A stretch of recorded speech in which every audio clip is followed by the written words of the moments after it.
नमस्कार दोस्तों, स्वागत है आपका अपना यूट्यूब चैनल टुडे एग्जाम पर। दोस्तों आज है 20 सितंबर 2022 और आज आरआरबी ग्रुप डी की एग्जाम थी। फर्स्ट शिफ्ट की एग्जाम समाप्त हो चुकी है।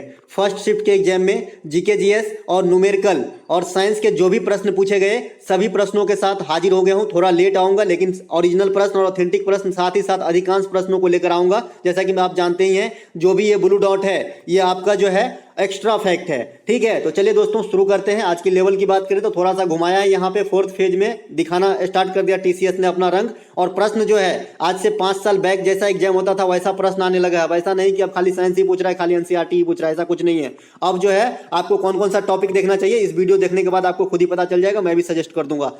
यहाँ पे एक प्रश्न आया था कि तौते चक्रवात कब आया था। इतना दिन एग्जाम हुआ, कभी भी चक्रवात से क्वेश्चन नहीं आया, आज पूछा गया था। तो तौते चक्रवात जो है ये 2021 में आता है। और तौते जो नाम दिया है ये बर्मा दिया है, यानी म्यांमार जो नाम दिया है। वहाँ के एक छिपकली है जहरीली, उसके नाम पे, ड्रैको नाम है शायद उस छिपकली का, उसके नाम पे ये दिया गया था। ठीक है, प्रभावित राज्य कौन कौन से हुए तो महाराष्ट्र और गुजरात। कहाँ आया था? अरब सागर में आया था। इसके बाद एक चक्रवात और आती है निसर्ग, ये भी किसको प्रभावित करता है? महाराष्ट्र और गुजरात को, ये भी अरब सागर में आता है। इसके बाद एक चक्रवात आया यास, यास बंगाल की खाड़ी में आया था और ये पश्चिम बंगाल और उड़ीसा को प्रभावित किया था। इसके बाद एक आया था गुलाब, गुलाब पाकिस्तान नाम दिया था गुलाब। एक आया था शाहीन। तो ये सब चक्रवात को आपको देख के जाना है अगर एग्जाम देने वाले हैं आने वाले शिफ्ट में तो। ठीक है, एक प्रश्न यहाँ पे आया था कि 42वां संविधान संशोधन कब किया गया। रिपीट किया हुआ प्रश्न है, 1976 में किया गया था। 42वां संविधान संशोधन कब होती है? 1976 में होती है। इस संविधान संशोधन के द्वारा धर्मनिरपेक्षता और अखंडता शब्द को जोड़ा गया था। साथ ही साथ 10 मौलिक कर्तव्य को जोड़ा गया था आर्टिकल 51 के क में। इसके बाद मौलिक कर्तव्य कहां से लिया गया है? रूस के संविधान से लिया गया है। वर्तमान में कितने मौलिक कर्तव्य हैं? 11 मौलिक कर्तव्य हैं। 11वां मौलिक कर्तव्य कौन है? 6 से 14 वर्ष तक के बच्चों को निःशुल्क शिक्षा दिलाना जो है पेरेंट्स का कर्तव्य है, ये तो मौलिक कर्तव्य हो गया। और 6 से 14 वर्ष तक के बच्चे को निःशुल्क शिक्षा लेना ये मौलिक अधिकार है जो आर्टिकल 21 के ए में है। तो दोनों में फर्क है, एक ही में नहीं मिला दीजिएगा आटा दाल एक जैसे, है ना। एक प्रश्न यहाँ पे प्रश्न नहीं एक्स्ट्रा फैक्ट है। ये जो 42वां संविधान संशोधन हुआ ये स्वर्ण सिंह समिति की अनुशंसा पे किया गया था। इसी संविधान संशोधन के द्वारा एक चीज और होती है कि समवर्ती सूची में आ जाता है क्या?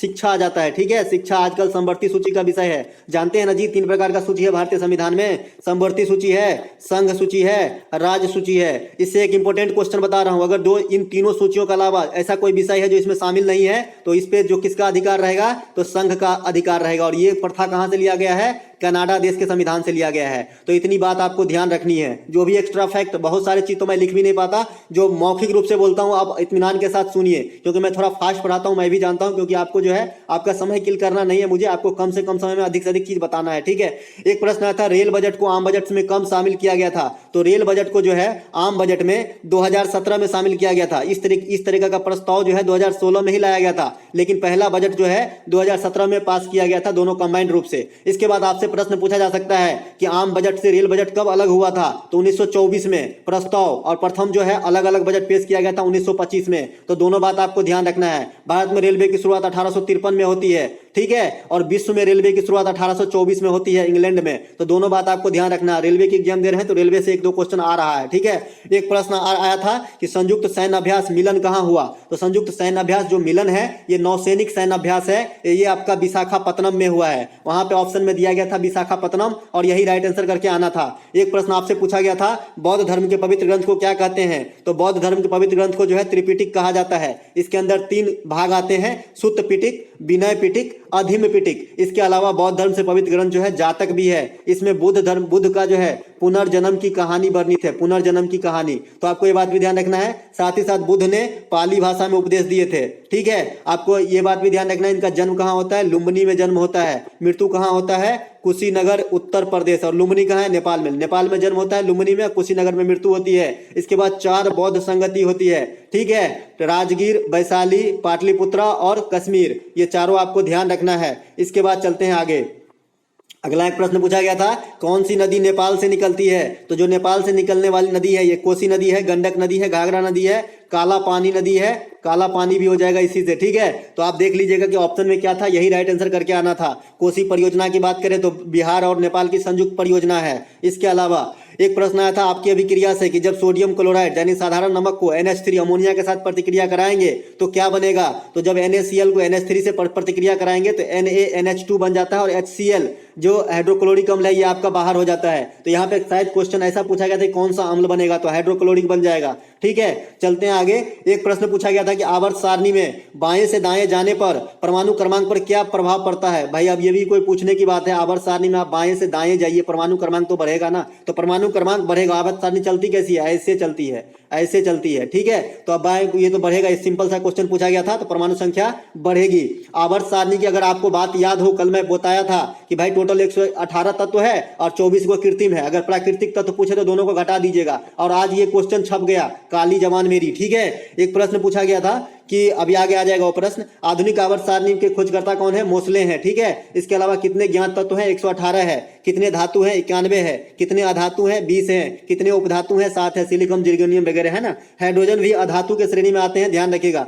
24 जो है कृत्रिम रंग से बनाया गया है और 118 में से 24 घटा देंगे तो वो आपका जो हो जाएगा नेचुरल तत्व हो जाएगा।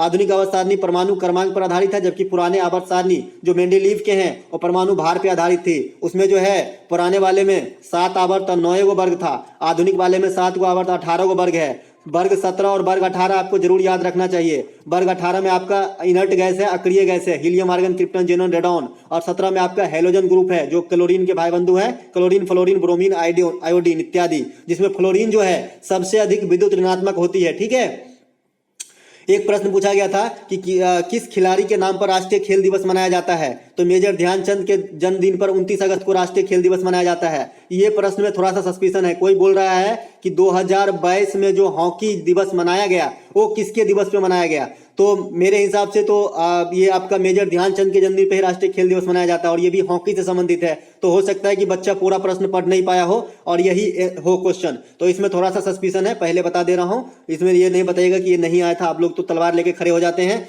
एक प्रश्न आया, मतलब एक्स्ट्रा फैक्ट है, 29 अगस्त को राष्ट्रीय खेल दिवस मनाया जाता है और 6 अप्रैल को विश्व खेल दिवस मनाया जाता है, तो दोनों बात आपको ध्यान रखना है। ठीक है, इसके बाद चलते हैं आगे। एक आपका जो है न्यूमेरिकल यहाँ से आप पूछा गया था, न्यूमेरिकल से प्रश्न आया है कि न्यूमेरिकल से ये प्रश्न आया है कि उत्तल दर्पण में फोकस दूरी 50 सेंटीमीटर तथा वस्तु की दूरी 50 सेंटीमीटर, तो आपके प्रतिबिंब की दूरी ज्ञात करना है। अब ये कौन नहीं बना पाएगा, जो मेरे से एनालिसिस रोजाना फॉलो करता है, तो क्या ये छोड़ के आएगा, कदे ही नहीं छोड़ के आएगा। 1/f बराबर 1/v प्लस 1/u होता है। और मैंने उत्तल दर्पण में आपको पहले ही बता चुका है कि क्या क्या पॉजिटिव और क्या क्या निगेटिव लेना है। उत्तल दर्पण में आपको फोकस दूरी हमेशा पॉजिटिव लेना है, वस्तु दूरी निगेटिव लेना है। वस्तु दूरी तो उत्तल दर्पण हो, उत्तल लेंस हो, अवतल दर्पण हो, अवतल लेंस हो, सब में निगेटिव लेना है वस्तु दूरी। और जो यहाँ पे चूंकि उत्तल दर्पण में काल्पनिक प्रतिबिंब बनता है तो काल्पनिक के लिए हमेशा प्रतिबिंब की दूरी पॉजिटिव। तो अब ये तीनों लेके नहीं बना लीजिएगा, चलिए बनाने की कोशिश करते हैं। 1/50 फोकस दूरी पॉजिटिव में होगा, अब बराबर भी का मान तो निकालना ही है, ये भी पॉजिटिव में होगा।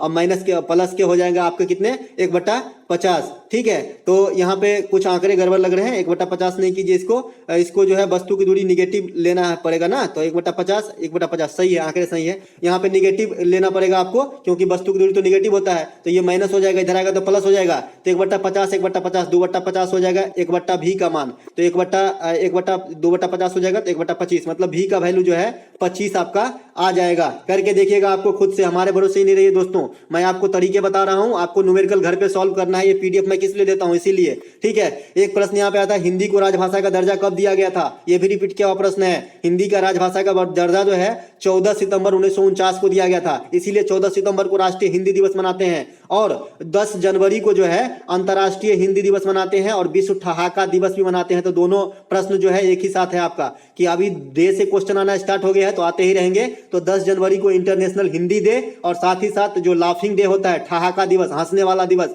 वो भी 10 जनवरी को मनाया जाता है। 14 सितंबर को राष्ट्रीय हिंदी दिवस मनाया जाता है। जो भाषा आयोग के अध्यक्ष थे वो बीजी खरे थे, कौन, बीजी खरे। ठीक है, और एक राज्य पुनर्गठन आयोग बना था जिसके तहत जो आंध्र प्रदेश राज्य बना पहला, तो इसके अध्यक्ष आपका फजल अली थे। इसके अलावा आर्टिकल 343 हमारा कहता है कि राज्य की जो देश की राजभाषा होगी हिंदी होगी और लिपि आपका देवनागरी होगा। तो ये बात भी आपको ध्यान रखना है। चलते हैं आगे। हमारे संविधान में जो है 22 गो भाषा है अभी 8वें अनुसूची में, उसके बाद 6 गो क्लासिक भाषा है। तो आपको ये बात भी ध्यान रखना है, क्लासिक भाषा को बोलना नहीं है। अब 2 दिन शिफ्ट में जो है स्किप किया तो आपको स्किप नहीं कर देना है। ठीक है, तमिल, तेलुगु, कन्नड़, मलयालम और ओडिसी, संस्कृत, ये सब शास्त्रीय भाषा है। एक प्रश्न पूछा गया था, तेजस्विनी योजना की शुरुआत कहाँ हुई थी, तो तेजस्विनी योजना की शुरुआत जम्मू कश्मीर में हुआ था। ये भी रिपीट किया हुआ है, एसएससी फेज 10 में आया हुआ क्वेश्चन है ये।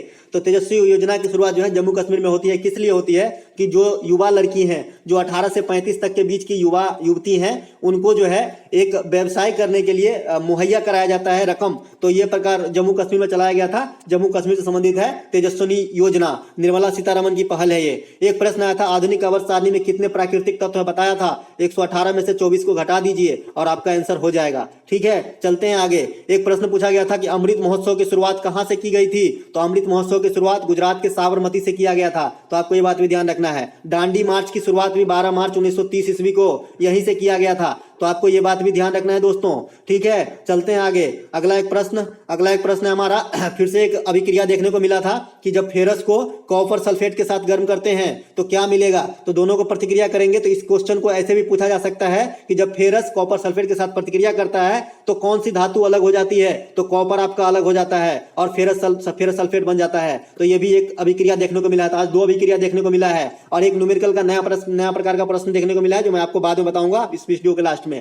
फूलों के जनन अंग कौन से होते हैं, तो फूलों के जनन अंग जो है ऑप्शन में पुंकेसर और स्त्री केसर शायद दिया गया था। तो यहाँ पे मैं पुंकेसर के साथ जाऊंगा, क्योंकि मादा का जो है वो जायांग होता है। ठीक है, मादा का जो पौधा होता है, मादा वाला फूल, उसका जायांग होता है और इसका पुंकेसर होता है। तो ऑप्शन में जायांग नहीं था तो पुंकेसर राइट आंसर करके आना होगा। ठीक है, एक प्रश्न यहाँ पे आया था कि जिला प्रशासन के अंतर्गत कौन से नहीं आते, तो जिला प्रशासन के अंतर्गत जो आते हैं ये आपका तहसील आता है, मंडल आता है। इसके अलावा ग्राम पंचायत वगैरह होंगे तो वो आपका जो है राइट आंसर हो जाएगा, क्योंकि ये जिला प्रशासन के अंतर्गत नहीं आते हैं। ठीक है, तो ये आपका यहाँ पे देख लीजिएगा क्या था ऑप्शन में। इसके अलावा एक प्रश्न पूछा गया था, बहुत ही अच्छा क्वेश्चन, आज पहली बार थोड़ा सा जो है गुणज के रूप में पूछा गया कि अगर फोकस दूरी को दोगुना कर दिया जाए तो त्रिज्या पर क्या प्रभाव पड़ेगा। भैया सब दिन आपको न्यूमेरिकल का सारा डाटा मैं देता हूं कि P बराबर क्या होता है, क्षमता बराबर 1/f मीटर डायोप्टर होता है। इसके बाद एक बताया था F बराबर R/2 होता है, इसी पे आधारित है ये। F/R/2, फोकस को दुगुना कर दिया तो 2 गुने फोकस हो गया, R/2 कर देंगे तो वक्रता त्रिज्या कितना हो जाएगा, वक्रता त्रिज्या कितना हो जाएगा, 1/4 हो जाएगा। ठीक है, 1/4 हो जाएगा, क्योंकि ये 2 नीचे आ जाएगा। तो आपका जो है वक्रता त्रिज्या का मान निकालना है ना। फोकस दूरी को दुगुना कर दिया तो त्रिज्या पर क्या प्रभाव पड़ेगा, तो त्रिज्या 1/4 हो जाएगा भाई। ठीक है, F बराबर R/4 हो जाएगा। ठीक है, अगर दोगुना कर दिया जाए फोकस दूरी तो 1/4 गुने 8 तो 1/4 हो जाएगा R। ठीक है, तो यहाँ से 1/4 करके आना था। ठीक है, एक प्रश्न यहाँ पे और भी मैं बता दूं कि P बराबर VI ट्रेंड में है। यहाँ पे आपको जो है वाट में निकालना पड़ता है, जहाँ V वोल्टेज और I जो है करंट है। लेकिन आज इसमें जो है मुझे न्यूमेरिकल प्राप्त नहीं हुआ, पूछे गए होंगे जरूर। ठीक है, एक प्रश्न आज पूछा गया था कि 15 एम्पियर की धारा है सर्किट है और ये आपका सर्किट है और 15 एम्पियर की धारा है, 224 वोल्ट की जो है आपका 220 वोल्ट के उपकरण से जुड़े हुए हैं। तो इसमें जो है कितने वाट की बल्ब जो है हम जला सकते हैं, इस प्रकार का प्रश्न आया था। अगर टाइम जो है 2 किलो यूनिट दे दिया था तो आपको जो है H बराबर